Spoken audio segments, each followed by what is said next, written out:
Capturing my first alligator here was, I can't even describe it.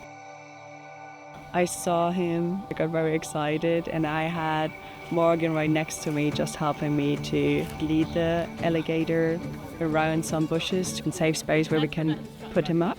Not make him like stumble, and it's like more of an interaction and not just you kind of having all the control. It's just a feeling of being so close to this animal you always dreamed of and like had seen in movies, and then finally being so close and really kind of getting a feeling of how they react as well, how you behave and how you bring the energy in there as well.